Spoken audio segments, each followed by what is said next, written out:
a exploração sexual comercial, o turismo sexual, a pornografia infantil e a violação sexual. Está dividido em etapas, onde a lei transmite as punições e as multas de acordo com o grau afetado da própria vítima. Entre eles, como o professor anteriormente disse, na lei existem, só um minuto, do artigo 128 até o 133, palavras-chave que encaixam a própria punição, como, por exemplo, o artigo 128 é o artigo que faz referência à força. É a força que o agressor impõe à própria vítima, contra a vontade. O 129 é mediante o engano. A 130 é mediante a consciência. São as pessoas que têm alguma debilidade ou até mesmo algum problema psicoterápico. O artigo 131 é mediante ao interior, local. Artigo 132 é mediante a progedoria do poder, a perturbação. E ao 133 é o abuso da autoridade. Então, esses artigos referem desde o incesto, que é com o menor, até mesmo a violência sexual dentro do ambiente de trabalho, dentro do ambiente doméstico, dentro de um ambiente institucional. Temos a coação sexual, que vai ser castigada ou vai ser punida. Essa coação sexual se refere, em sua maior parte, em menores de idade ou até mesmo em pessoas que já têm um relacionamento fixo, né? São os casados ou até mesmo os que moram juntos. Podem ser castigados com uma pena privativa de até 10 anos. Outra privação, outra, como se diz, punição é mediante a força, que aí pode a gente categorizar entre menores de idade, novamente mulheres em sua maior parte. Não estou dizendo que não há homens ou crianças do sexo masculino, mas em sua maior parte são mulheres que são do grupo mais vulnerável. E, inclusive, tem a prostituição enquadrada nesse assunto também, que trata como pessoa com o artigo 129, que pode ser privada de sua liberdade em até 6 anos. O abuso sexual em pessoas indefesas, em pessoas inconscientes ou debilitadas fisicamente também pode ser castigada até mesmo pela sua tentativa, não só pelo efeito, pelo feitio. A pena privativa vai, dependendo da idade, dependendo da categoria, em até 10 anos. O abuso sexual em pessoas internadas, em pessoas em instituições, em prisões, em penitenciárias, instituições de educação, vai depender também do grau efetivo do feitio, que pode ser de 3 anos ou até mesmo com uma multa. O exibicionismo, que é o artigo 132, é o ato de você mostrar seus órgãos para outras pessoas sem propriamente fazer o feito sexual. É meio ambíguo isso, mas pode ser castigado apenas com uma multa e a pessoa pode ser, dependendo do lugar, pode ser até mesmo instituída do lugar. O artigo 133 também vai ser privado da sua liberdade em até 2 anos. E eu acho que é isso. Perfecto. Fala mais sobre o tempo de castigo de cada feitio de acusação de delito sexual.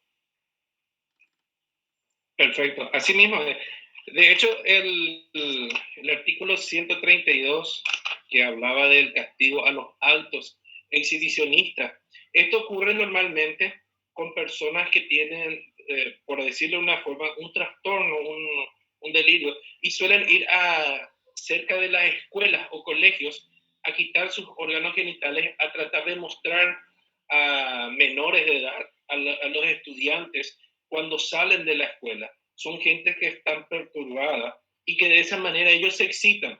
Es por eso que dice el Código Penal paraguayo, en ese artículo del 132, el que realiza acto exhibicionista, el que trata de esa manera de excitarse, porque hay también, se tipifica también esto dentro de los que las personas que realizan actos sexuales dentro de un vehículo, pero para que otros puedan verlo, o en algún lugar público, de manera que o el vecino o alguna persona puedan verlo, y si eso es denunciado, puedan ser castigados. Todo lo que es exhibirse a otras personas para tratar entonces de motivarse o excitarse, van a ser castigados en este tipo. Y en el 133 hay una diferencia con el 128, son similares los autos, ¿verdad? Porque en el 133 dice acoso sexual y en el 128 dice coacción sexual. La diferencia en el artículo 128 habla de el que mediante la fuerza o una amenaza cierta para su vida. Cuando hablamos mediante la fuerza, utiliza una fuerza superior a la de la víctima, sea hombre o mujer, para someterle a tener una relación sexual. O una amenaza, lo amenaza con matarle a la persona o a algún ser querido, pero una amenaza seria. No una amenaza, si no tenés relación conmigo, te voy a golpear. Una amenaza como tiene que ser algo fuerte y serio. Y en el 133 que es uno de los artículos también similares, habla de lo que es acoso sexual. Este acoso se suele dar normalmente por la jerarquía, cuando es un jefe, cuando es un patrón, cuando es alguien que tiene una jerarquía o una dependencia sobre una persona, entonces en esos casos se habla del delito. El que con fines sexuales hostigar a una persona abusando de su autoridad o influencia. Reitero, entonces, en uno se abusa de la autoridad, en el 133, que es acoso sexual, y en el 128 se hace uso de la fuerza o una amenaza seria. Esos son los delitos. Y en el 129, así como nos habló Samira, habla de lo que es la trata de personas. La trata de personas es un delito castigado que normalmente se da el desplazamiento de un lugar a otro, se le engaña a las personas, se le promete trabajos buenos. Si te vas conmigo, te llevo a Europa. Hablan de lugares como España, hablan de lugares como Londres, Roma, o mismo a Turquía. Vamos a ir a trabajar como modelo ahí. Y la gente ilusionada hace inclusive préstamos, pide prestado del banco, todo lugar, para poner sus documentos en regla y viajan de esa manera con las personas que los invitan. Al llegar a esos lugares, son despojados de sus documentos y ahí entonces se dan cuenta que son engañadas y los obligan a prostituirse. Eso se denomina como trata de personas. Mediante el engaño, desplazar a las personas de un lugar a otro, de un país a otro. ¿Para qué? Para después explotarlos sexualmente. En el Código Penal paraguayo está tipificado eso, reitero, en el artículo 129, y Paraguay es uno de los países que firmó tratados internacionales para erradicar y luchar contra este tipo de crímenes. Crímenes digo, ¿por qué? Porque a consecuencia de ellos son víctimas de violencia, inclusive muchas de ellas mueren, estas personas, hombres y mujeres, indistintamente. Entonces, estos delitos son castigados. Reitero, el artículo 129 nos habla de eso. Professor, siguiente punto, ordene. Só um minuto. No artigo 129, eu entendi essa liberdade de viver mesmo, né? Onde a pessoa é obrigada à prostituição. Só que eu achei a pena privativa de liberdade muito baixa, porque são de 6 anos. A partir do momento em que a pessoa consegue sair dessa vida e punir a outra, tem alguma coexistência? Porque muitas vezes elas são ameaçadas de morte. No, el artículo en sí, yo te cuento, el artículo en sí fue modificado después y dice, voy a leer textualmente, después les voy a enviar con las modificaciones. Dice, artículo 129, dice, el que explotara a una persona el que le obliga a una persona a prostituirse, aprovechándose ella de su ganancia, va a ser castigado con una privativa de libertad de hasta 5 años. En el anterior, cuando hablaba de trata de personas, hablaba hasta 6 años, no es 6 meses, hasta 6 años la pena privativa de libertad. En el artículo anterior, antes de modificarse, el castigo era hasta 6 años. Después esto se modificó, este artículo, y tuvo unos cambios. Los cambios, de hecho, pasaron a tratar de trata de personas. Se trató de darle un marco tipo, ¿cómo es que le dicen en Brasil? Cafetão, caficha. La persona que maneja otra para tener ganancia. Entonces, se abarcó de esa forma la trata de personas y fue castigada. Ahora, por ejemplo, las personas que inducen o que engañan a uno para llevarle de un país a otro y aprovechándose sexualmente eso, el castigo puede ir desde 8 inclusive hasta 12 años de pena privativa de libertad. En el caso de que fuese ese delito, si cometiese un crimen, si es que tiene algún tipo de crimen, la expectativa de pena por homicidio es hasta 30 años en el Paraguay. Reitero, pero por el delito de trata de personas o caficho, como es aquel que maneja el dinero de las personas que él prostituye, entonces es sancionado ahora y subió hasta 12 años la pena privativa de libertad. Eso fue modificado en su inciso A y B y subieron la expectativa de pena. Agora ficou mais claro para mim. Muito obrigada. Bueno, el tercer punto de esta unidad, ¿a cargo de quién está? Por favor, si me facilitan. Lucélia, ¿puede ser? Oi, professor. Boa tarde a todos. Buenas tardes. A gente vai falar sobre o aborto.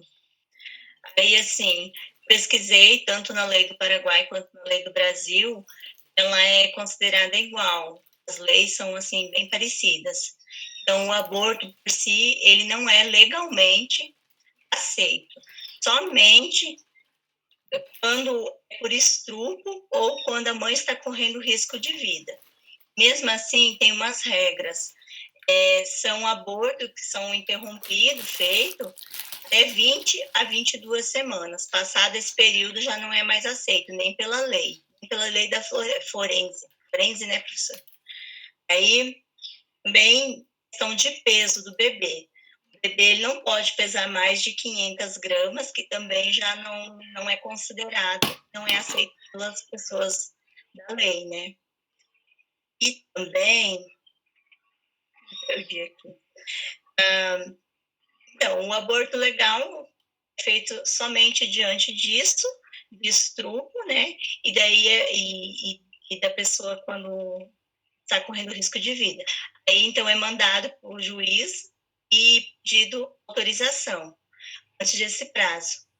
Inclusive, todo mundo aí deve ter visto que teve no dia 4/8 aqui no Brasil, uma menina de 11 anos que foi estuprada e que foi pedido o consentimento do juiz, né? O juiz liberou que fizesse essa intervenção, que fizesse esse aborto. Só que o problema é que esse feto já estava chegando às 22 semanas. Aí teve bastante problema entre aceitar e não aceitarem, entre o médico aceitar fazer ou não aceitar, entre o hospital fazer e não fazer, né? Então, assim, é bem complicado essa questão de aborto. Doutor, não tenho muita coisa para falar, é isso. Perfecto. De hecho, en Paraguay, te comento, el aborto está prohibido.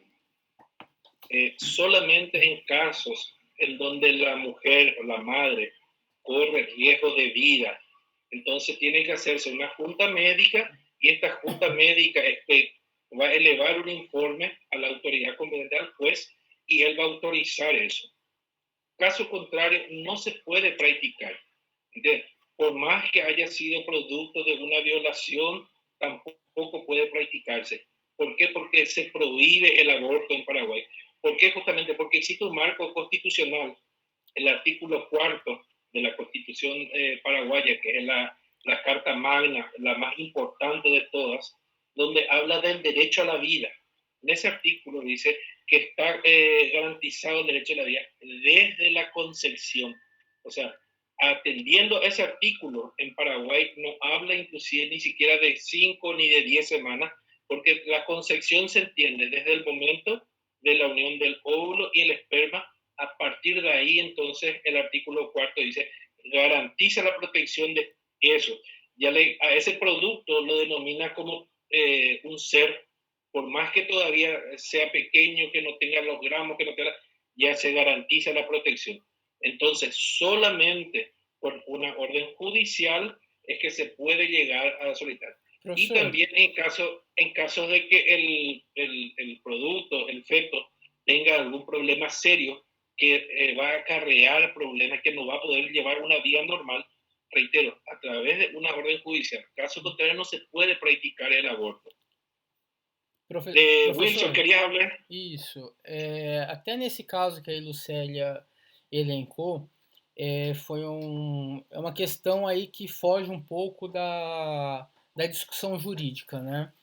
Porque a gente tem esse caso onde a mãe, não me recordo bem a idade, 10 ou 12 anos de idade, tá? A mãe, e levando essa gravidez através de um estupro, de um abuso sexual, onde o Supremo Tribunal de Justiça, desculpa, não tenho certeza se foi o Supremo, mas o juiz em questão liberou, foi o Supremo, né? Foi o Supremo, não, desculpa, o Superior Tribunal de Justiça, não foi o Supremo, foi o Superior. Ele determinou que fosse realizado o aborto. E os médicos, a junta médica se recusou a acatar a ordem judicial, tá?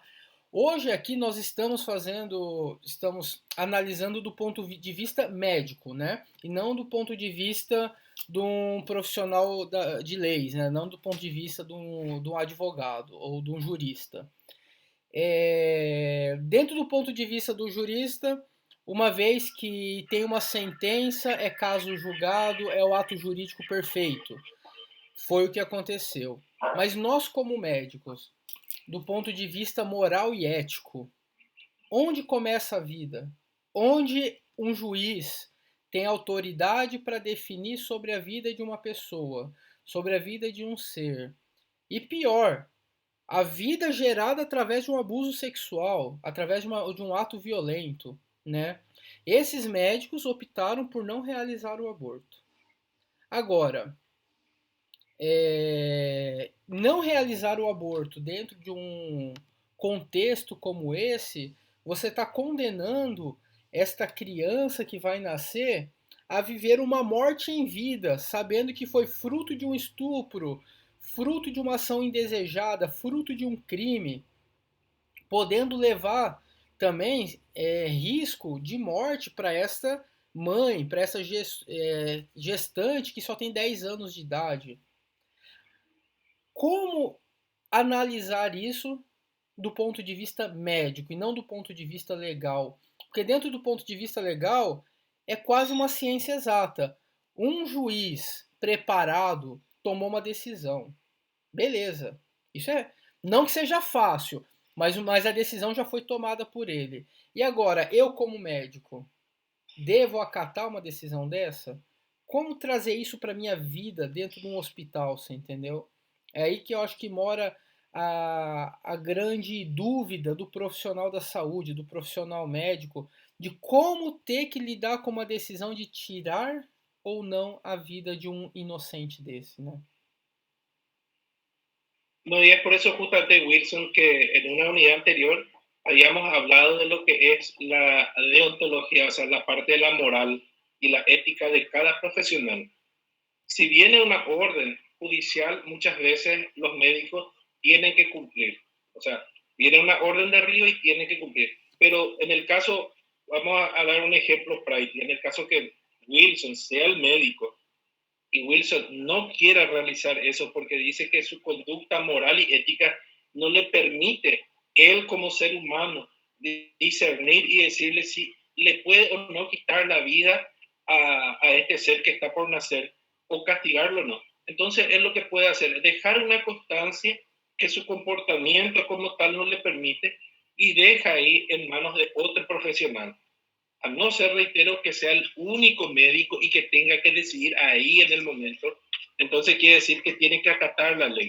¿Por qué? Porque caso contrario, si la ley le exige, él desacatando la ley, él va a estar infringiendo también una conducta. Dentro, ¿se acuerdan de la responsabilidad? Responsabilidad administrativa, responsabilidad civil, responsabilidad penal. Entonces, base a eso. Pero si es que existen formas de que él pueda dar un paso al costado y decir que su conducta, su lealtad, su ética, su moral no le permiten realizar esa práctica y puede ceder a otro médico, a otro colega que pueda hacerlo, entonces él está exento. Pero si la ley le obriga, él tiene que praticarlo.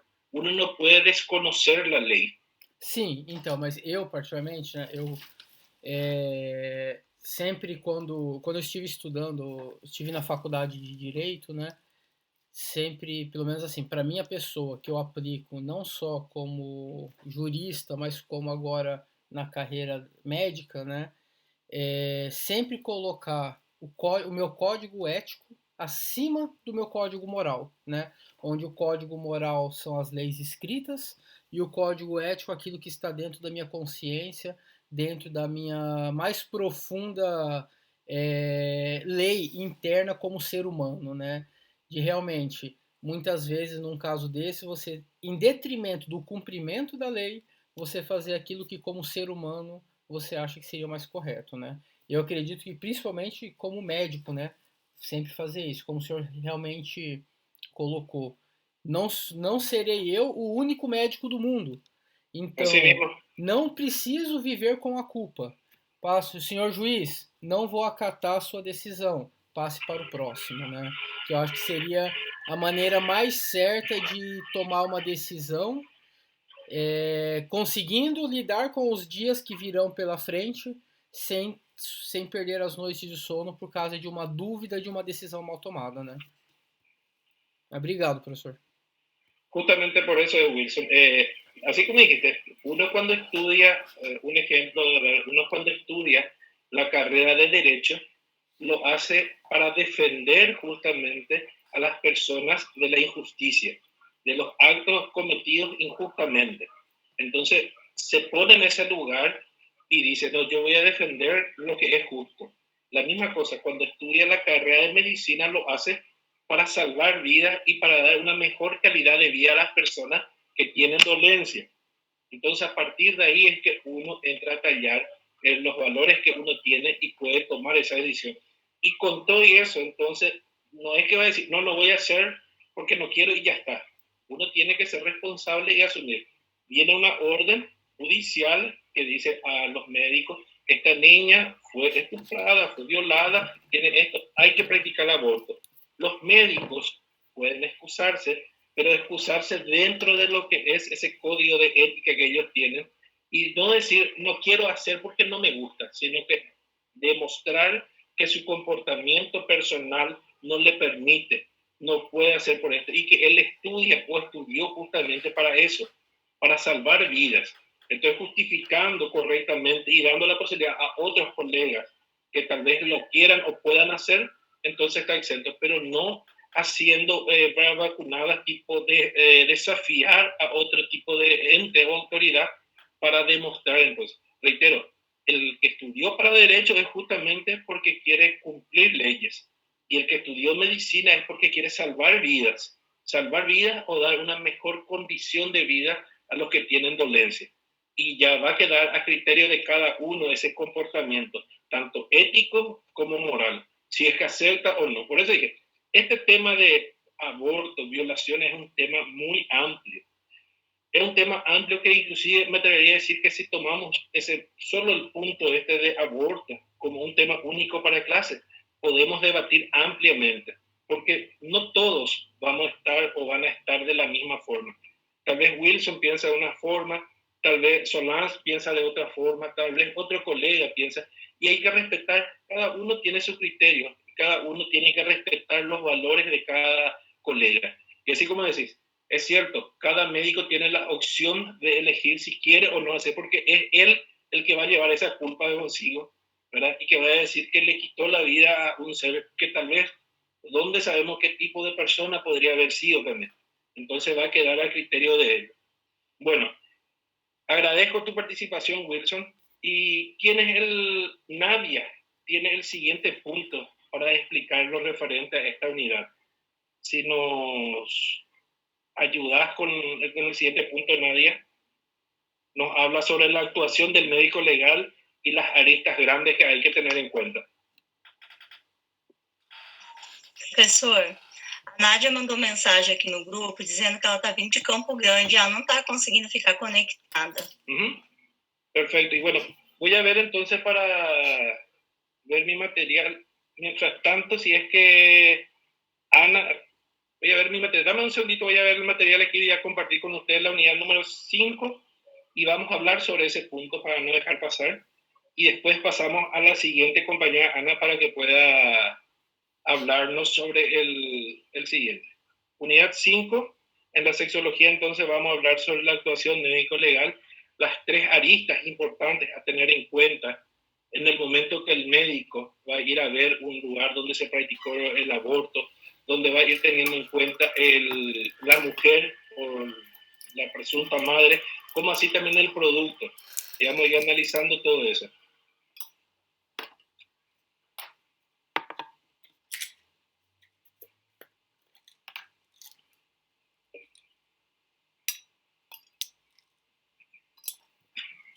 Bueno, unidad 5, entonces estábamos en el punto 3 que nos hablaban de lo que es el aborto, las diferencias que puede haber sobre criterios. Y en el punto número 4 vamos a hablar de las actuaciones del médico legal. Actuaciones porque dijimos que tiene que tener en cuenta el diagnóstico de que el aborto fue provocado, ¿verdad? Calcular la edad del producto, realizar un diagnóstico de la situación y la expulsión que tuvo la presunta madre y la recolección de indicios. Todo esto de acuerdo a un organigrama que vamos a tener en cuenta los 3 aspectos. El examen del lugar o del escenario donde se realizó el hecho, el examen de la presunta madre, de la mujer por la cual se practicó y el examen del producto de la gestación. Bueno, dentro de lo que es el escenario, o sea, en el lugar donde se realizó y se practicó el aborto, porque no muchas veces se practica en hospitales, hay veces que esto se hace en clínicas clandestinas o en lugares donde, porque en determinados países, como dije recién en Paraguay, está prohibido el aborto, entonces esto se hace en forma oculta, en forma clandestina. Y en estos lugares, en estas clínicas ocultas, es lo que se van a realizar. El médico legalista va a ir a verificar, primero, los restos de placenta que puedan encontrar en el lugar, las manchas de líquido amniótico, los instrumentos utilizados, los instrumentos ginecológicos utilizados, los medicamentos que puedan estar ahí, que hayan provocado, que se hayan dado para la realización de dicho aborto, la mesa ginecología, porque quedan vestigios, quedan manchas, entonces se va a analizar, como también los fragmentos de tejidos ovulares y fetales que hayan podido quedar en el lugar, en los instrumentos que se utilizaron en la mesa. Todos esos vestigios se van a ir recolectando como evidencia que van a poder calificar y castigar el hecho.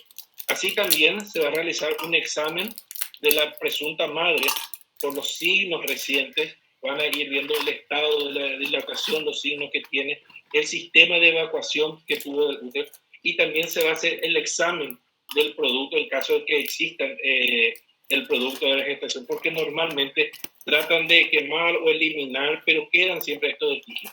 Habíamos hablado que en la escena lo que se va a hacer es una demostración, una recolección de lo siguiente: restos de placenta que van a encontrarse en los instrumentos quirúrgicos utilizados o empleados para la práctica de esto, las manchas de los líquidos amnióticos que van a encontrar por el volumen excesivo de sangre, los instrumentos ginecológicos que pueden ser las curetas y otros que se pueden utilizar vía vaginal, los medicamentos, tanto analgésicos como otros tipos de drogas que pueden usar, y el lugar donde estaba la presunta madre, o sea, la mesa ginecológica.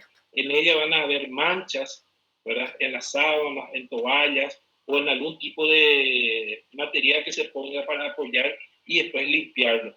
Y como dijimos, los fragmentos de tejidos ovulares y fetales que tratan muchas veces las personas de quemar, o sea, incinerar esos restos. ¿Para qué? Para que no se pueden identificar, porque no se pueden tirar a la basura. ¿Por qué? Porque los restos patológicos, normalmente, los restos de cuerpos o otras cosas, no, en lugares clandestinos no se pueden arrojar así nada más en la basura porque son detectados. Entonces, ¿qué hacen ellos? Queman. Entonces, estos restos quedan muchas veces y pueden identificarse por las manchas y otros líquidos. En la presunta madre, o sea, en la mujer que dejó que se le practique, que solicitó que se le haga esta práctica del aborto, se suelen ver los signos del embarazo reciente, en cuanto a ir viendo un poco la pigmentación de algunas partes del pezón o algunas partes del cuerpo, la dilatación, como también la forma del vientre, también los signos de evacuación reciente en cuanto a la parte del útero en sí. Y por último, habíamos dicho el examen del producto de la gestación, o sea, el feto en sí.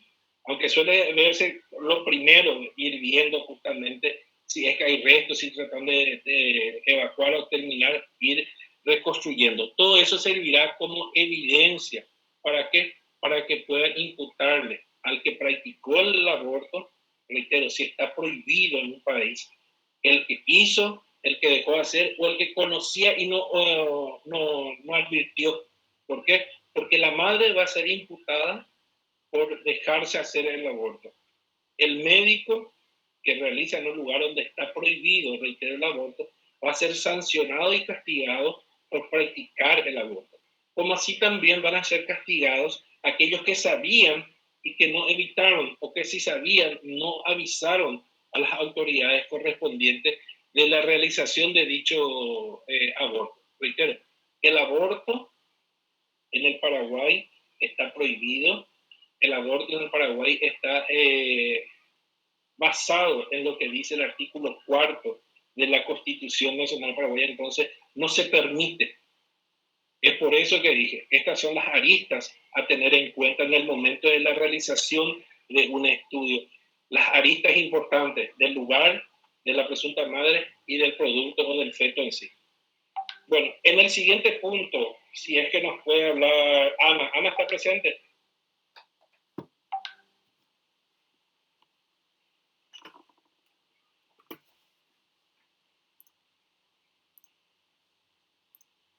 Hola, Ana. Ana Santos.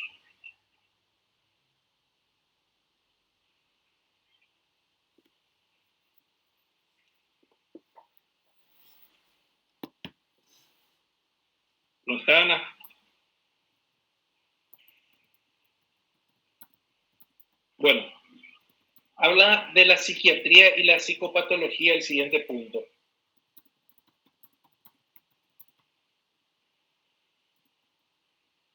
La psiquiatría es la que va a determinar si los autores de estos delitos sexuales tenían algún tipo de problema o trastorno. Entonces, lo que van a ir haciendo es una serie de preguntas, cuestionarios, un análisis, un examen para poder determinar si aquellos que hacían la exhibición, el voyerismo, el incesto o los delitos de violación, coacción, cualquiera de estos delitos sexuales anteriormente hablados, justamente la psiquiatría es la que va a ayudar. Es una de las ramas que va a poder determinar la madurez mental y el problema mental que tiene la persona. Dijimos que los que realizan estos delitos no son siempre personas dentro de la índole normal, cabal, porque cómo tener o cómo excitarse por tener relaciones sexuales con una persona que tiene 5 o 6 años. Entonces, algunos dicen que tiene algún tipo de trastorno. Claro que esto no va a servir como atenuante o de manera de decir disminuir el castigo. Por el contrario, hay que ver qué tipo de solución se le da. La persona tiene que ser castigada, pero al mismo tiempo tiene que ver una forma de reinsertarle más adelante en la sociedad cuando vuelva a salir. entonces hacer un tratamiento paralelo. ¿Por qué? Por eso es la importancia de que este médico psiquiatra o este psicopatólogo pueda determinar si los infractores de los delitos sexuales estaban o no con problemas mentales. Muchas veces algunos infractores quieren hacerse pasar por personas con disturbios o problemas mentales. ¿Para qué? Para ser beneficiados con leyes más flexibles, para ser justamente castigados de manera más leve. Es por eso la importancia, reitero, de los psicólogos o de los especialistas que puedan dar su aporte en la psiquiatría y determinar si justamente el grado de lucidez que tenía la persona al cometer el delito estaba o no acorde a las circunstancias. En el material que tienen ustedes hablan que la psiquiatría forense implica las nociones médico-legales de los psiquiatras, donde el mismo va a transformar en un lenguaje más aplicable, o sea, más común, de manera a ayudar a los jueces a entender en los ámbitos penales, civiles, laborales y también de la familia, en todo lo concerniente a esto. Y van a realizar las entrevistas psiquiátricas con las personas afectadas y van a hacer el examen mental, de esa manera valorar justamente las actitudes y las pruebas que tengan. La psicopatología ayuda a delimitar las características en cuanto a las manifestaciones anormales de las conductas de la persona, ver qué es normal para una persona y qué puede ser una conducta anormal. Y de esta manera entonces realizar, reitero, a través de ese examen o de esas pruebas psiquiátricas, poder determinar si está o no dentro de los comportamientos o de los lugares cabales. Y también ver si es que tiene síntomas o manifestaciones de alguna vía psiquiátrica anormal anteriormente, o si directamente lo está utilizando de manera a tratar de evadir la responsabilidad y de esta manera tener un grado menos ¿cómo se dice?, de reprochabilidad o castigo. En cuanto al siguiente punto, nos habla de lo que es justamente la imputabilidad y la inimputabilidad. Está Camila.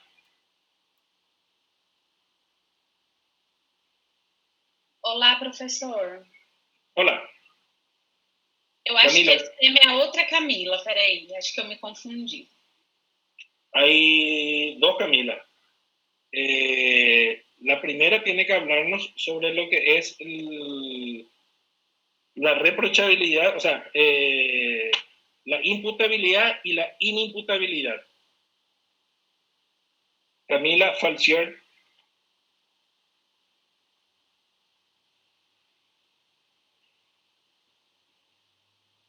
¿Podés hablarnos, Camila, entonces de qué es imputabilidad y qué es inimputabilidad?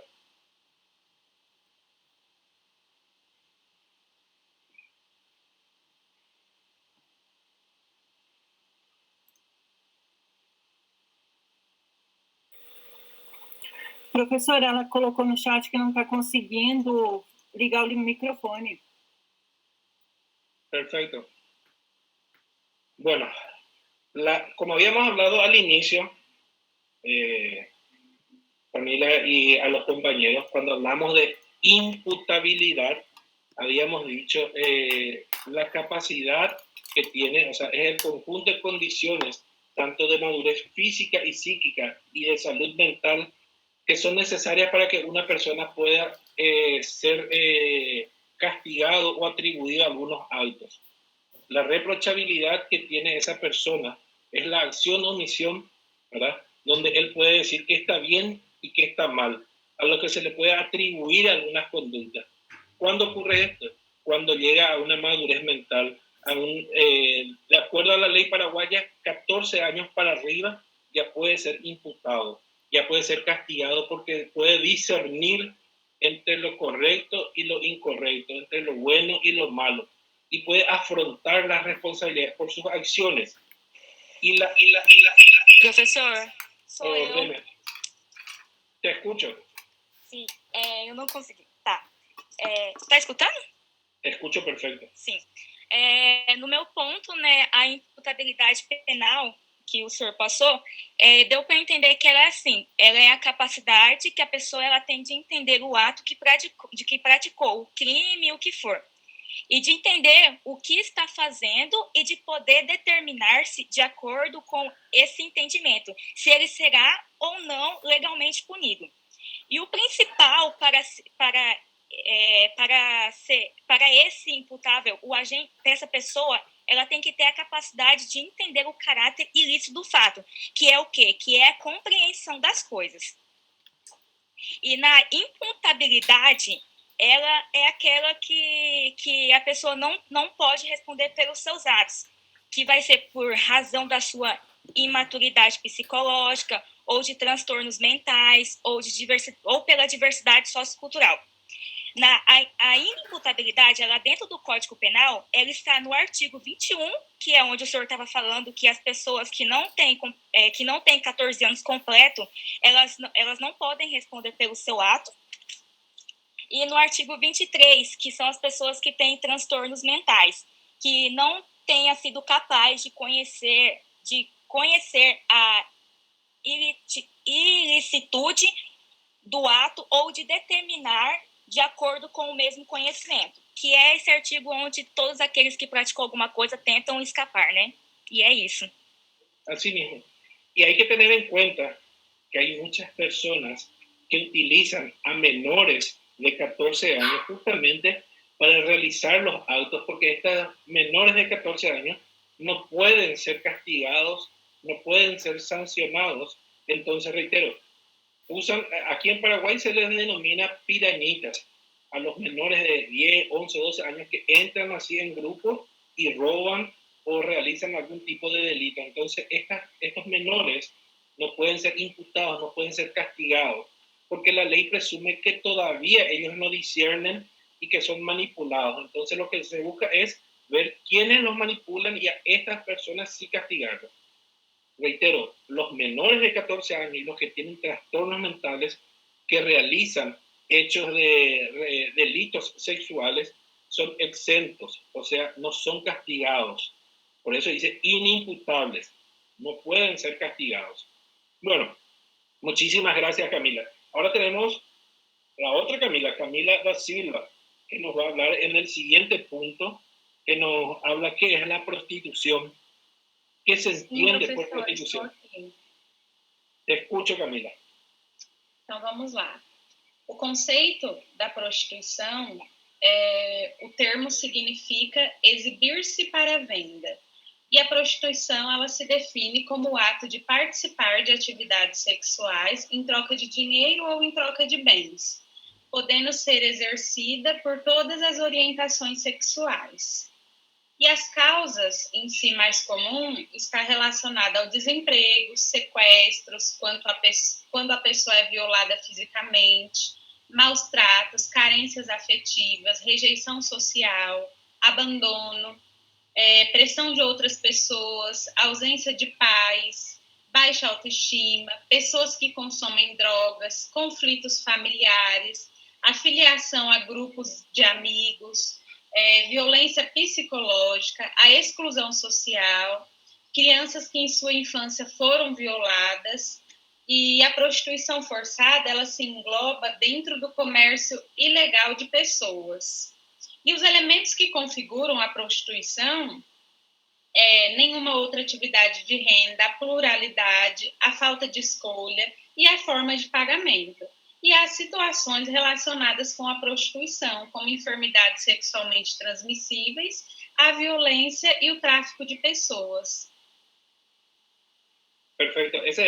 Reitero, este es un tema también amplio que se puede extender, porque podemos decir que uno hace o no hace por gusto, cuáles son las enfermedades que uno puede tener y también los delitos que van aparejados con la prostitución, porque detrás de esto hay un montón de cosas que van englobados, porque dentro o detrás de la prostitución aparece la figura del proxeneta, ¿verdad? La persona que es el que recauda y cobra por la persona que se está prostituyendo, aparece la figura de la drogadicción, aparece la figura de el tráfico de menores para explotarlos sexualmente, de las películas o las filmaciones pornográficas, turismo sexual, que es justamente ofrecer por internet a turistas, ¿verdad?, el poder tener relaciones sexuales, y muchas veces estas relaciones van aparejadas con menores de edad, y un montón de delitos que van aparejados, reitero, con lo que es la prostitución.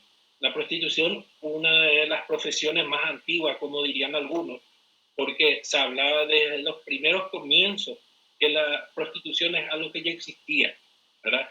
Y ahora, en el siguiente punto, vamos a hablar del marco constitucional. ¿Qué nos dice la Constitución Nacional Paraguaya referente a estos delitos de prostitución, a estos delitos referentes al aborto, a estos delitos de que es la esclavitud, de la libre asociación? O sea, estos ítems son tratados también en el marco constitucional. Si es que nos puede hablar Benivaldo. Boa tarde, professor. Boa tarde a todos. O que eu pude entender em relação a esse marco constitucional, vamos discorrer sobre 4 artigos, onde o primeiro é o artigo 4, que vai falar sobre o direito à vida, que nos fala que a vida é inerente à pessoa humana, onde a proteção é em geral desde a sua concepção, como o professor já havia falado na questão lá do aborto. Eles fala também que a pena de morte está abolida. Abrindo apenas um parênteses nessa questão aí sobre a pena de morte, sabemos que 140 países aboliram a pena de morte, porém ainda existem alguns países que aderem ainda à pena de morte. Entre esses países temos a China, o Irã, a Arábia Saudita, o Vietnã e o Iraque. São os países que mais têm um índice Algunos de los estados dependientes de Estados Unidos también tienen lo que es la pena de muerte. Ellos siguen practicando la inyección letal y entre otros, ¿verdad? Reitero, de todos los estados que forman lo que es el país de los Estados Unidos, hay algunos que siguen practicando y teniendo esto que es la pena de muerte. Aquí está abolido y está prohibido de acuerdo a lo que dice justamente este artículo de la Constitución Nacional. Sim, verdade. Os métodos que eles utilizam sempre, normalmente, são decapitação, eletrocução, enforcamento, injeção letal, fuzilamento, e no Irã também teve alguns casos de mortes por apedrejamento. Também há países que, no caso, devido aos direitos humanos pelo Conselho da ONU, como Argentina, Brasil, Paraguai e Uruguai, são contra a pena de morte. Eles defendem que o princípio dos seres humanos nascem livres e têm igualdade e dignidade igual, né, para todos eles. E eles pregam que não tem, que todo ser humano tem direito a não a violação dos seus direitos humanos, na verdade. Continuando, o artigo 5 fala sobre a tortura e outros crimes, onde fala que ninguém pode ser submetido à tortura ou à punição de tratamento cruel, genocídio, torturas desumanos ou degradantes, bem como desaparecimento forçado de pessoas, sequestros, assassinatos por razões políticas.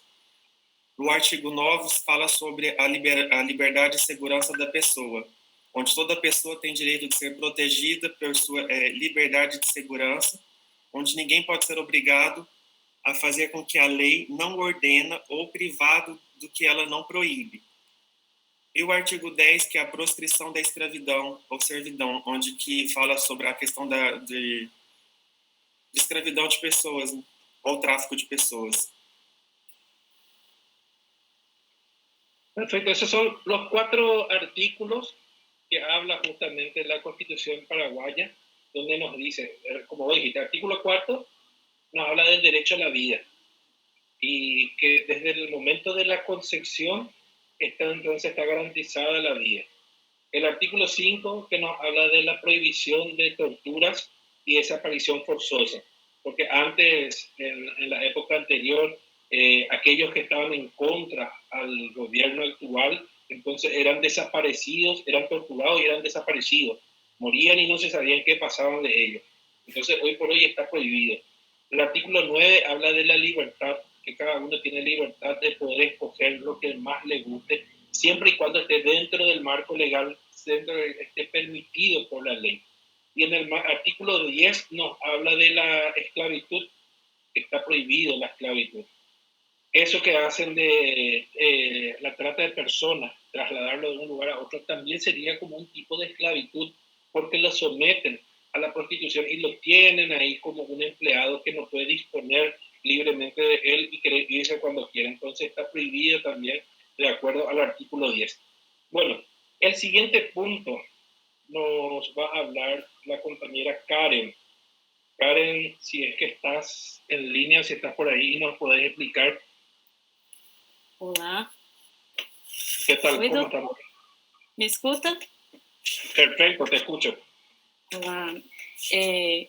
A minha parte é situação legal no Paraguai e no Código Penal. Bem, o status legal da prostituição no Paraguai varia de acordo, na prostituição no país varia de acordo com cada país. A maioria dos países ele é considerado ilegal, né, a prostituição. Em alguns países nórdicos, como a Suécia, a Noruega e a Islândia, tem como modelo de que a pessoa, que é o cliente, ou seja, o consumidor, entre aspas, é um crime, consumir e ser cliente, e não ser prostituta. E também tem alguns países em que os Países Baixos, como a Alemanha, onde a prostituição ela é, sim, regulamentada. No Paraguai, o Código Penal, no artigo 129, A e B, ele só pune o tráfico internacional de pessoas e deixa, assim, ele só fala de prostituição no tráfico internacional de pessoas. E pode se castigar com pena de 12 anos de prisão quando se tem uma situação de vulnerabilidade e força, ou seja, a pessoa é trazida de lá para se prostituir, a força, né, é somente nisso. Se você for estrangeiro e for lá se prostituir, você pode, só não pode se ter uma força ou uma situação dessa. Mas no Paraguai, a prostituição não é regulamentada, não se tem punições, proibições, mas não tem lei, né? Punições e proibições. E ela não é proibida em lei, então o que não é proibido, né, é permitido. Aí, assim, isso vem desde antes, já é da história, né? Após a Guerra do Paraguai, durante o período da guerra, em 1864 a 1870, em Assunção, na capital, ela foi ocupada por tropas do Brasil, Argentina e Uruguai. Muitas mulheres elas se voltaram para a prostituição e elas, em um teatro inacabado, foi convertido a um bordel, onde 400 mulheres trabalhou e viveu nesse bordel. Quando as tropas da ocupação se retiraram da cidade, a Guarda Nacional da Argentina ele tomou 300 mulheres e levou de volta para Buenos Aires. Em uma tentativa, quando voltou como é que eu posso dizer, as autoridades, elas na tentativa de limpar, entre aspas, a cidade, ela enviou muitas prostitutas para as zonas rurais, né, nas periferias, na tentativa de limpar a cidade, o que fez com que disseminou. Então, não se tem nada em lei que se diz que é proibido se prostituir no Paraguai. É proibido, sim, o tráfico internacional junto com a prostituição. E isso tem em lei. Somente nessa parte a prostituição ela é citada. Obrigada, doutor. Muchísimas gracias. Sí, así mismo, la prostitución como tal en el Paraguay no está tipificado, no está caratulado como prostitución. Ahora, sí está castigada lo que es la trata de personas, el proxenetismo en sí, el trasladar a una persona engañando de un lugar a otra y manejarla. Entonces, eso sí está castigado y está tipificado en el Código Penal. Bueno, el último punto de esta unidad que nos va a hablar de las luchas y medidas para tratar de solucionar y zanjar estos problemas de índole de delitos sexuales, de prostitución y todo lo demás, nos va a hablar Viviana. me ouvindo, professor? Estou escuchando. Tá, boa tarde, boa tarde. A minha parte, eu vou falar sobre lutas e medidas para resolver o problema. Na verdade, o problema eles tentam amenizar, mas resolver eles não conseguiram resolver. Se juntou ciências como biologia, criminologia, direito e sociologia forense, elementos explicativos de suas próprias áreas, para as quais o desafio é conseguir uma abordagem abrangente que reflita a essência biopsicossocial do ser humano, tanto das vítimas quanto dos perpetradores, permitindo o melhor tratamento do problema. 3 fatores principais da violência sexual é a psicologia, fatores sociais e fatores institucionais. Também, agora falando também de delinquentes sexuais e as suas motivações, né? Nesse aspecto, a taxa de crimes sexuais continua crescendo, afetando principalmente mulheres, jovens e crianças, sem que haja uma resposta institucional adequada para sua prevenção, cuidado e erradicação. Essa predominância do agressor masculino se deve a vários fatores. Um impulso sexual maior, derivado da quantidade de testosterona no sangue, que não pode ser devidamente assimilado pelo corpo.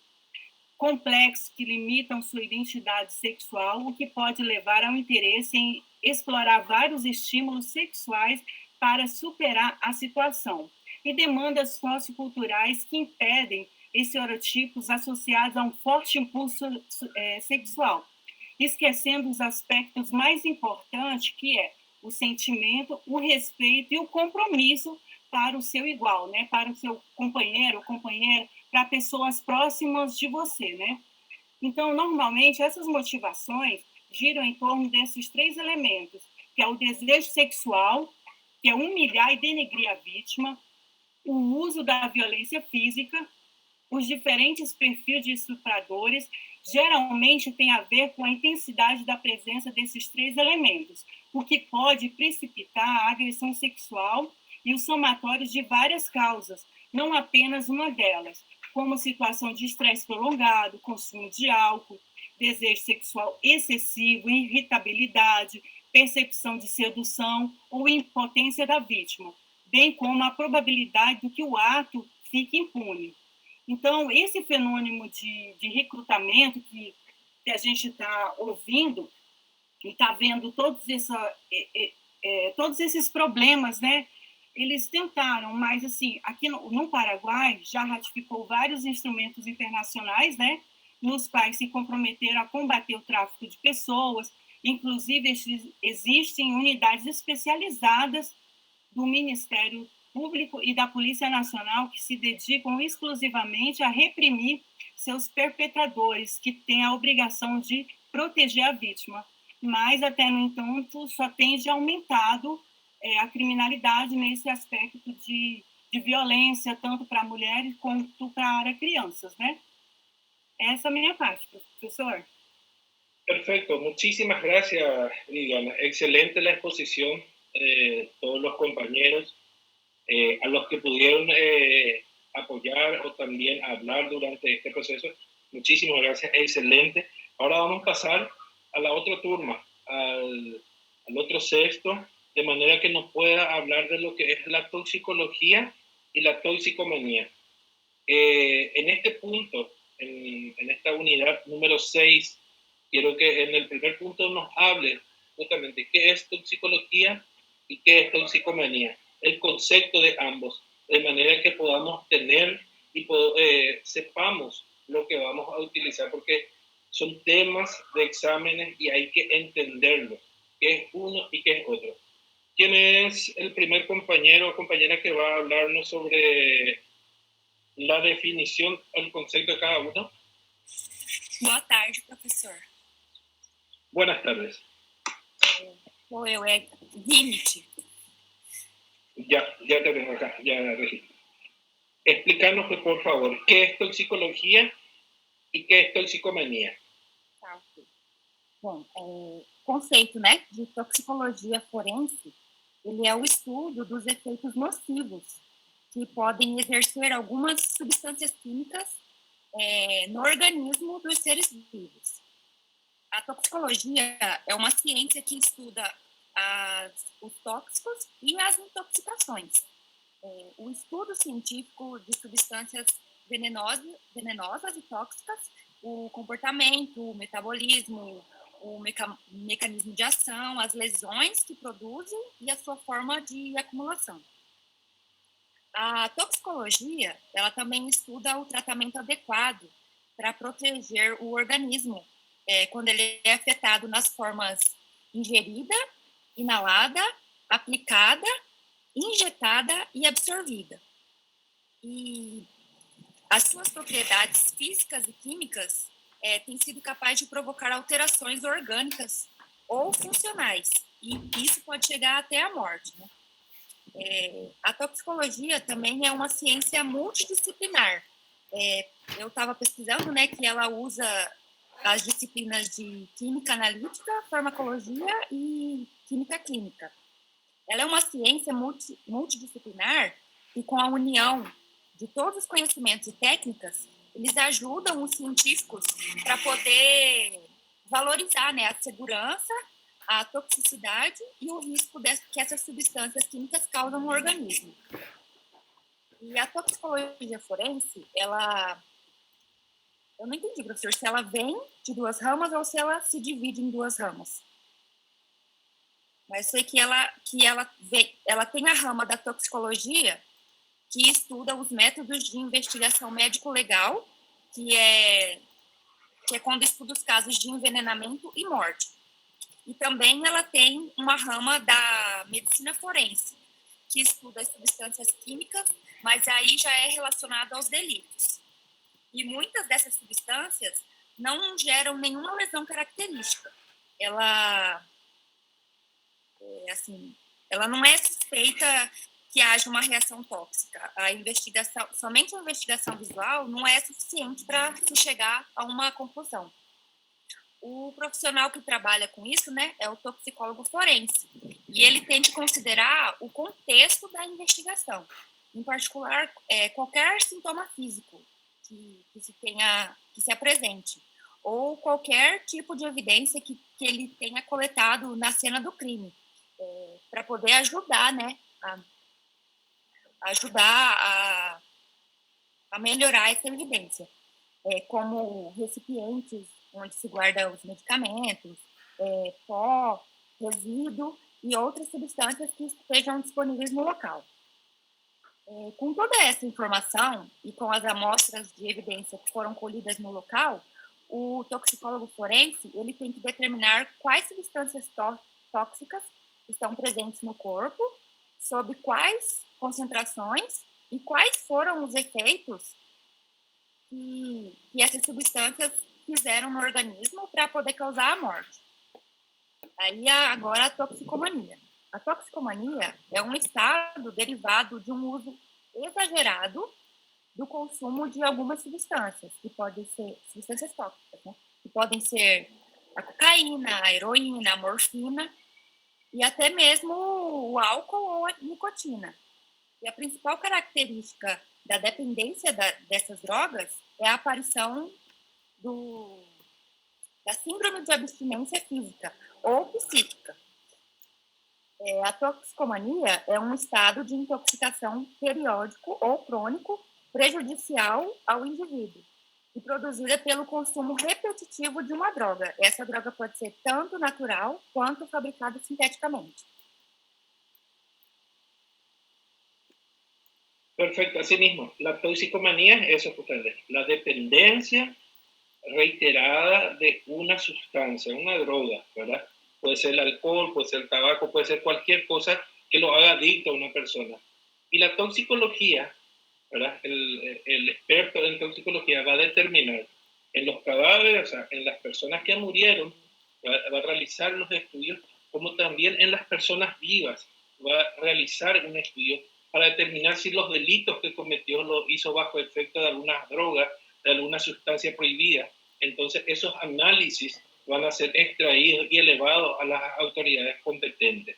Por eso la importancia ¿verdad?, de la ciencia como tal, de la toxicología forense, para determinar, ¿verdad?, en caso, reitero, de muerte, ¿verdad?, si es que fue por intoxicación, si es que fue por uso excesivo de alguna droga, o si es que es en algún hecho donde se cometió algún delito, determinar si fueron bajo los efectos de alguna droga, de algún tipo de sustancia, y en base a eso determinar y pasar el informe correspondiente.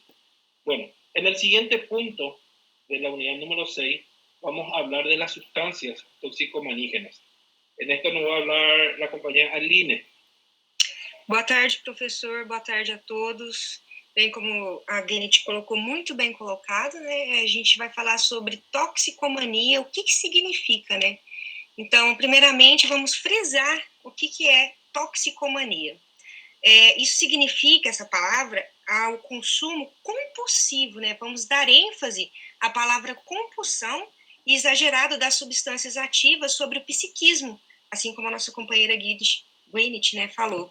Ou seja, a pessoa entende que ela necessita da substância com a qual ela está habituada para a sua satisfação e completude, né? Muitas vezes, tais substâncias, elas podem ser utilizadas sem mesmo a pessoa ter o conhecimento da capacidade de dependência que ela pode causar. Um exemplo disso são os barbitúricos, né, que a gente pensa, poxa, o que é isso? Elas são as drogas utilizadas no tratamento de insônia. Hoje em dia, nessa pandemia, nessa loucura do dia a dia, quantas pessoas não utilizam medicamento esporadicamente para ajudar no sono, né, e nem imagina a dependência que isso pode causar. Esses tóxicos, né, eles são classificados em 4 subitens, né, que são estimulantes, depressores, alucinógeno ou psicodélico e modelo. Vamos, então, frisar um a um. Depressor. O seu efeito, ele é na região subcortical do encéfalo, que é responsável pela fala e o instinto afetivo. Esse daqui eu acho que é bem conhecido por muitos, né? Porque quando a gente toma aquela dosinha a mais, a gente não consegue geralmente terminar a frase ou mesmo palavra que abraça todo mundo, né? Então é por isso. É porque a área que ele afeta é justamente a subcortical, que é responsável pela fala e o instinto afetivo, né? A mais conhecida é o álcool e também pode ser morfina, heroína, enfim. A outra também é o alucinógeno ou psicodélico, essa é bastante perigosa, né, que é o famoso LSD, que já levou milhares de pessoas em todo o mundo à morte. Por quê?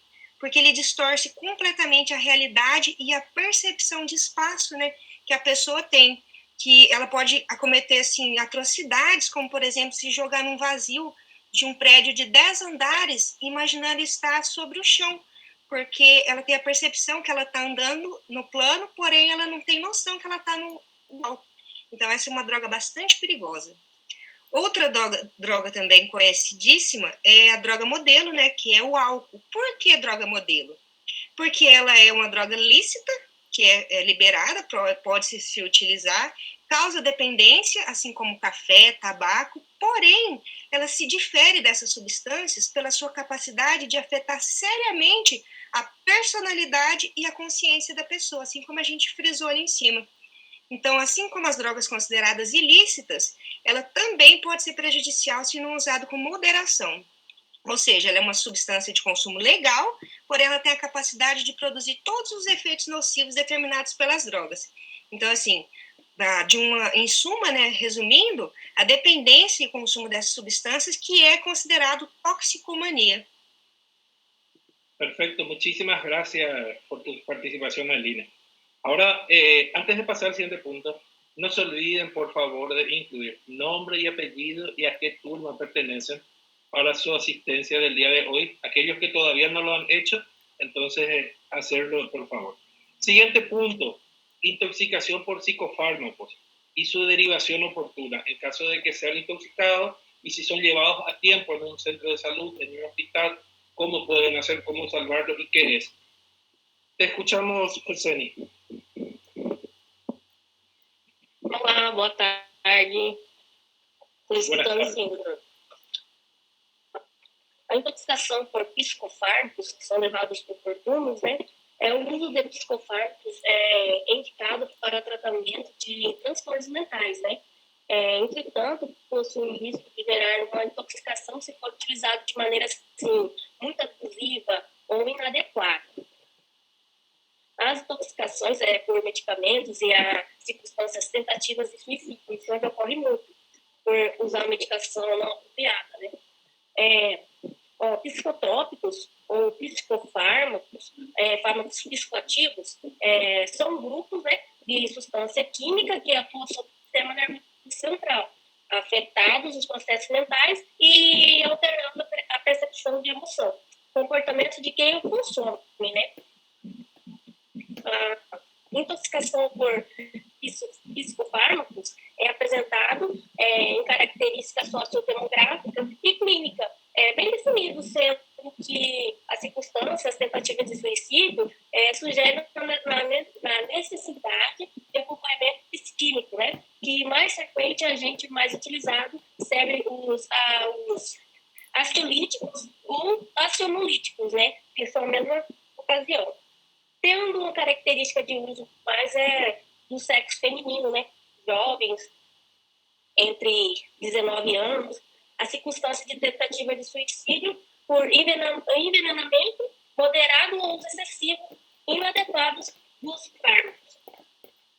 Aí tem a intoxicação leve, né? E a intoxicação grave. Na leve vai dar uma sonolência, vai ter uma confusão mental, vai ter uma pupila normal, homeótica, né? Uma respiração pouco espontânea. Já na grave, a intoxicação grave, vai ter uma depressão, uma respiração com hipotermia, hipertensão bracocardíaca também. Já na ansiolítico, ou mesmo aciomolítico, são drogas sintéticas, ou não sintéticas também podemos dizer. Elas são usadas para ansiedade e tensão com efeito calmante, e ela afeta na área do sistema nervoso central, que controla a ansiedade e estado de relaxamento dos músculos, né? Ele é um sedativo, ou mesmo soníferos, que pode causar dependência. São eles como todos nós conhecemos. Quem não conheceu sempre já ouviu falar dessas medicações, que são a dinazepam e a norazepam, e assim entre outros, né? Sucessivamente.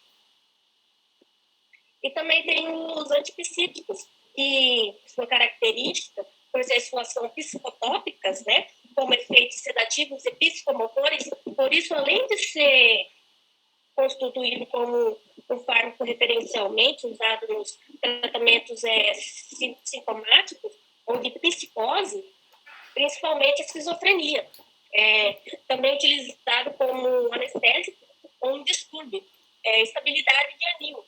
Também são usados em transtornos de afeto bipolar, episódios de mania, euforia ou hipermania, né? São fármacos antipiléticos, conhecido também como valproato e lamotrigina. As antidepressivos, hoje, ele é um dos inibidores de substância química, que ativa sobre o humor, a tristeza, a diminuição, e, no entanto, o uso de psicofármacos pode ocasionar uma intoxicação compreendida como um conjunto de sinais e sintomas que pode causar um desequilíbrio orgânico, e o organismo geralmente vai ter um dano, que pode chegar mesmo ao óbito. Isso também ocorre muito em crianças e idosos, porque criança sempre gosta de ter uma curiosidade, pega uns remédios que o pai e a mãe deixam em qualquer lugar, não tem a responsabilidade, né? A criança acaba ingerindo. E isso vai ocasionar até a óbito da criança. Aí tem os antidepressivos e os aflinatórios, né? São as classes de medicação que causam mais intoxicação, que já foi classificada como tentativa de suicídio. E as pessoas que sofrem com esses processos mentais, eu estou pesquisando aqui, mas eu encontrei poucas coisas, e no artigo, quando ela comete um crime, mata pessoas que têm esse transtorno, pela lei, não são criminosos. Mas no artigo 91 fala que o agente incerto de pena, mas temos o artigo 22, ele é internado em manicômio judicial. É isso. Até aqui, doutor. Perfecto. Así como mencionaste, una de las cosas que hay que tener en cuenta en cuanto a las personas, a los padres que consumen medicamentos fuertes, es no dejar al alcance de las criaturas, es no dejar al alcance porque ellas muchas veces por curiosos, por no saber, van a consumir pensando que es un caramelo, que es una golosina, y eso puede intoxicar a los chicos, a las criaturas. Hay que tener mucho cuidado con los medicamentos, más todavía con estos medicamentos fuertes que suelen consumir las personas o para dormir o para ansiedad, o lo que sea. Entonces, tener mucho cuidado cuando hay criaturas en la familia, en la casa. Bueno, muchísimas gracias.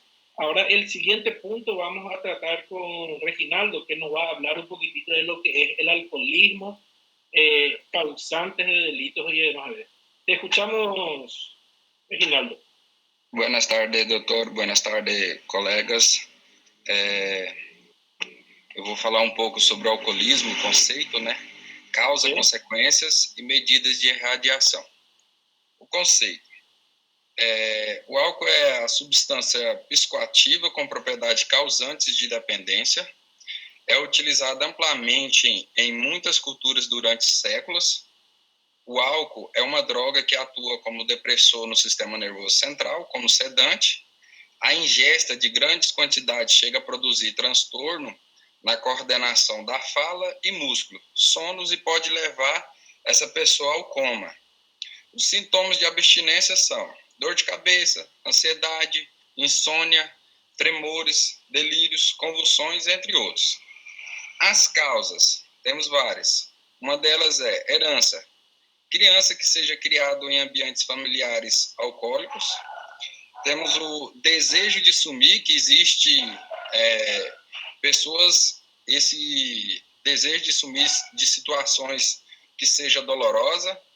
Aspirações de felicidade, que são pessoas que estão cansadas da vida que leva e procuram o álcool para tentar mudar suas circunstâncias pessoais. Temos também o bebedor habitual a alcoolismo. Esses são aqueles que bebem ocasionalmente, que pode se tornar um alcoólatra sem se dar conta. Os fatores externos que podem provocar o alcoolismo são ambiente familiar. Geralmente, se os pais são alcoólatras, muito provável que os filhos também pode que seja. Situações econômicas, existem pessoas alcoólicas de toda a classe econômica, não só ricos, mas também os pobres. Os pobres procuram no álcool para esquecer de tudo, e os ricos para mudar de vida. Temos também a moda do álcool, que é um ato que se converte em costume com familiares e amigos, que pode se tornar a pessoa que está participando disso aí em alcoólatra. E existem estudos também que mostram que hoje em dia as mulheres bebem igual ou mais que os homens. Tirando aquele mito que diz que os delitos são cometidos por homens, né, pela bebida alcoólica. Isso já se igualou, ou as mulheres podem até passar.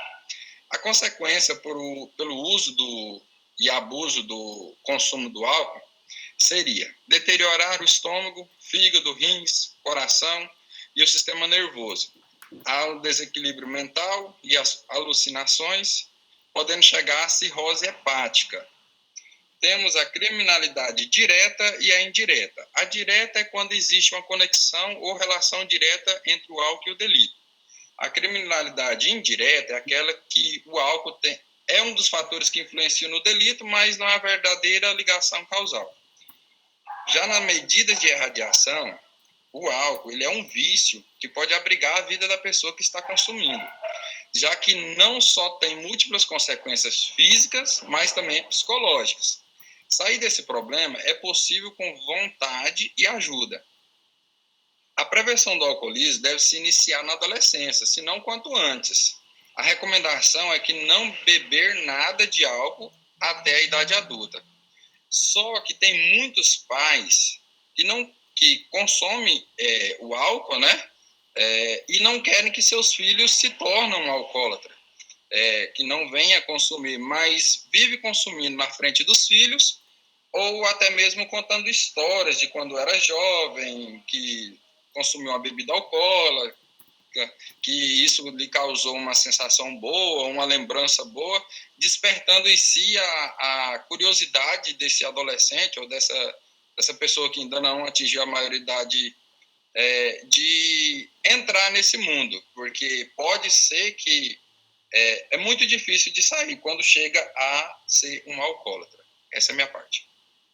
Perfecto, muchísimas gracias, Reginaldo. Y ahora tenemos el siguiente punto que nos habla de el alcoholismo como factor causante de delitos. Este punto nos va a hablar Jonas sobre esto. ¿Está ahí, Jonas? Sí, buenas tardes, doutor. Que tal? Como estamos? Bien, graças a Deus. Bem, como o Reginaldo falou, eu vou dar uma complementada, né? Que algo está relacionado ao outro. Que, no caso, o vício do álcool pode ser um gatilho para acidentes de trânsito, crimes violentos, suicídio, entre outros, né? Violência doméstica. O alcoolismo como fator causante de delitos, eu classifiquei ele como uma consequência, né? Uma vez que consumimos o abuso excessivo de álcool. Um efeito cascata, como posso dizer, de prejuízos, né? No sentido que podemos nos envolver em crimes, uma vez que a bebida provoca um prejuízo cognitivo. Maus tratos e violência doméstica, desorientação nas ruas, podendo arrisco sua vida e a do próximo também, entre outros prejuízos. Frisando transtornos psicossociais também está altamente correlacionado a essas práticas abordadas, tendo em vista que o álcool em si apenas como uma desculpa para poder fazer essas práticas de crime. A gente usa o álcool apenas como uma desculpa, algo que já vem de você, né, na verdade. Aí também tem uma parte que eu pesquisei que não só essa questão dessas práticas como eu classifiquei, que não existe só apenas essas coisas quando a pessoa está com a intoxicação, quando você já está, no caso, bêbado. Ela ocasiona quando você tem abstinência. E o significado também pode ser como uma pessoa agitada, agressiva, ela troca de personalidade,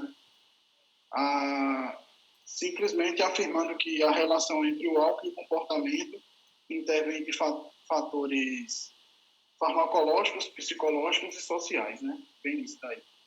É apenas um complemento do que Reginaldo falou. Muito obrigado, doutor. Perfecto, muchísimas gracias.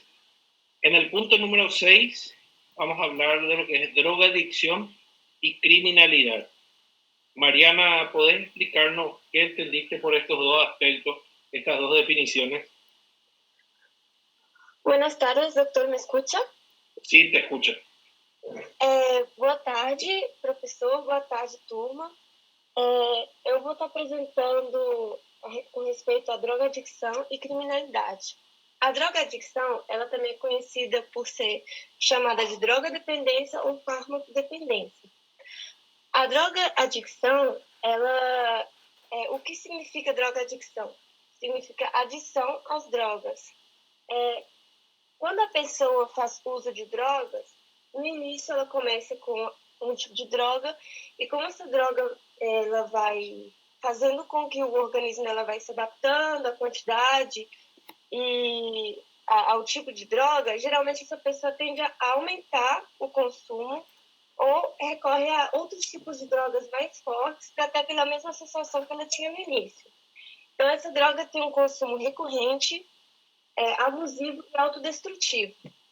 Porque quanto mais a pessoa consome, e dependendo do tipo da droga que ela consome, vai acabar fazendo com que o organismo dela seja mais autodestrutivo, né?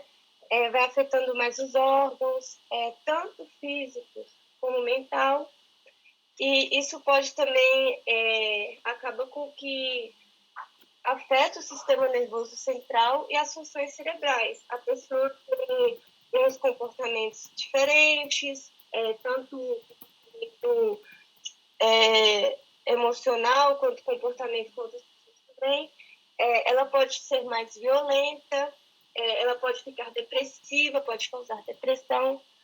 E geralmente quando a pessoa começa a consumir muitas drogas, ela geralmente se afasta da família também, ela perde aquele elo com a família, ela acaba querendo mais e mais, e isso acaba destruindo ela fisicamente. Você vê que quando a pessoa está com alto consumo de drogas, ela geralmente é uma pessoa fraca, porque ela não se alimenta bem, ela não se cuida mais, ela só pensa em consumir drogas, ela vive pelas drogas, e isso também pode ocasionar e gerar com que a pessoa se torne uma pessoa que acaba cometendo crimes como furto para poder conseguir dinheiro para comprar mais drogas para o consumo.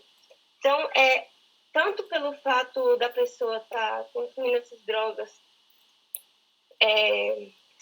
essa pessoa começa a consumir drogas de uma forma tão abusiva que acaba afetando nessa parte, né? Ela acaba cometendo muitos delitos. Ela pode cometer delitos não violentos, mas também pode cometer delitos violentos. E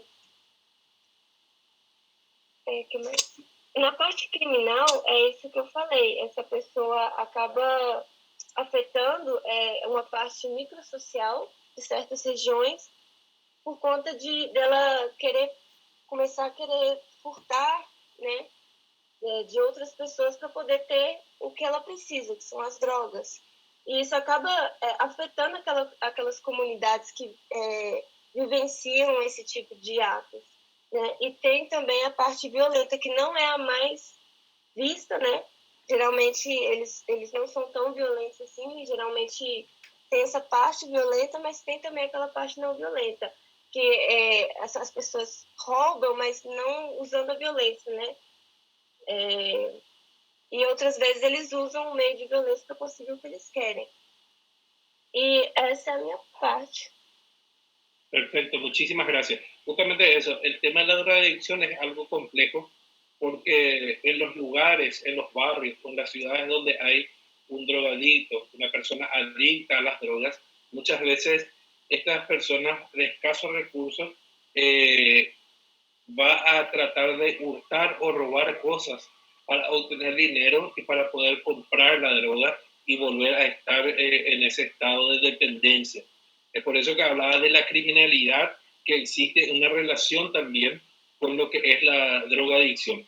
En el último punto de esta unidad vamos a hablar de lo que es el tratamiento al adicto a las drogas, o sea, al drogadicto, en cuanto a lo referente al Código Penal y de las leyes complementarias.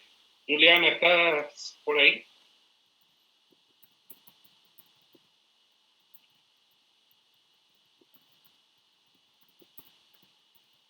Juliana, ¿estás por ahí?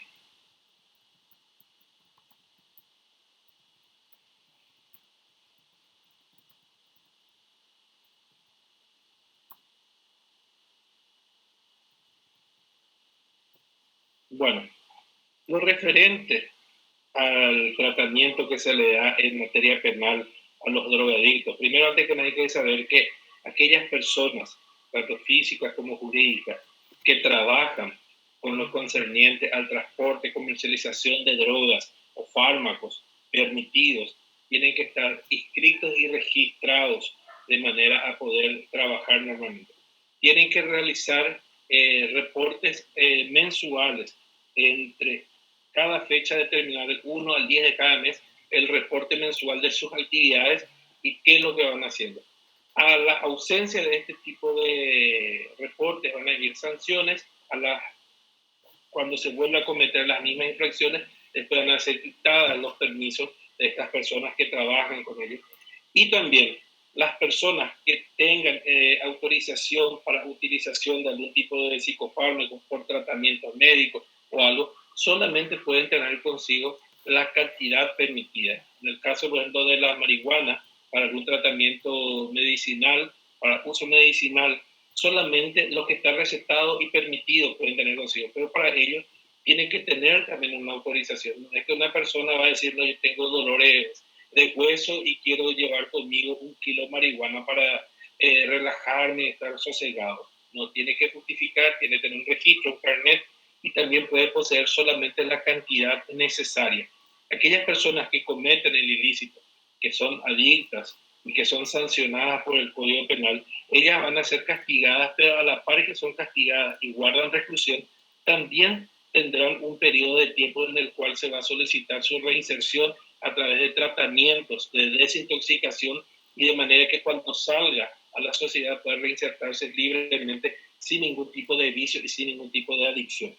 Los castigos al uso de drogas en nuestro país pueden ir desde 3 años, inclusive hasta 7 años con las personas que comercializan con drogas prohibidas, como así también si es que lo hacen de forma internacional, o sea, transportan o llevan la droga fuera del país, puede ir inclusive hasta 15 a 25 años. Todo esto está sancionado y castigado justamente por la Secretaría de Lucha contra el Narcotráfico, que en el Paraguay es denominada la CENAP, ¿verdad? Y los ministerios que van a ayudar al cumplimiento de las medidas, como así también los juzgados correspondientes que van a hacerlo en materia civil y en materia penal. Hay leyes que van a hablar sobre cómo ayudar a la desintoxicación de los jóvenes, que hay centros de rehabilitación para los que quieren realmente curarse de esta dolencia. Es una dolencia que afecta a todas las comunidades, a todos los países. En todas partes hay adictos, en todas partes hay viciados. Entonces lo que se tiene que hacer es tratar de brindar mayor información, tratar de ayudar y sobre todo hacer que los jóvenes menores de edad no consuman la droga, no consuman el alcohol. Como dijeron en la exposición los compañeros, los padres tienen que ser los responsables de dar el ejemplo. Ellos tienen que ser, no tienen que decirle a los hijos, no vayas a fumar y ellos están fumando enfrente a sus hijos, no vayan a tomar y ellos toman enfrente a los hijos. Entonces la responsabilidad está en cada uno de nosotros y tratar de socializar y demostrar entonces a través de ejemplos. Por eso yo socializar con ejemplos el buen comportamiento y comunicar que las drogas, llámese alcohol o los estupefacientes, son dañinos para la salud. Muchísimas gracias a todos los compañeros que hicieron posible la exposición del día de hoy. Le agradezco a todos ustedes, sé que es un feriado para ustedes por el aniversario de la independencia de su país, y les agradezco por el tiempo que se tomaron en leer, en el tiempo que se tomó para explicar y exponer. Así que nos vemos la próxima semana. Y por favor les reitero, nombre y apellido y turma, si es que todavía no le hicieron para la asistencia el día de hoy. Y no se olviden, lean por favor su material de retroalimentación. Estudien, por favor, no dejen para último momento, ¿sí? Mañana yo voy a estar pasándole ya a la delegada, a los delegados, para que con tiempo se preparen para la siguiente semana, a los compañeros que aún no hicieron la exposición, entonces para que puedan hacerlo y ganar sus 3 puntos. Muchísimas gracias, nos vemos la próxima semana. Doutor. Senhor, te escucho. Só uma pergunta. Em relação à prova P1, essa retroalimentação é só da prova de processo 5 pontos ou ela também pode se basear nela para P1? Yo te cuento, este formulario que hicimos la semana pasada es prácticamente una base para la mini prueba de 5 puntos, como así también de la primera parcial. A no ser que me digan caso contrario, yo creo que va a entrar hasta la unidad 4 o la unidad 5. Todavía no voy a conferir exactos, pero es en base a esto.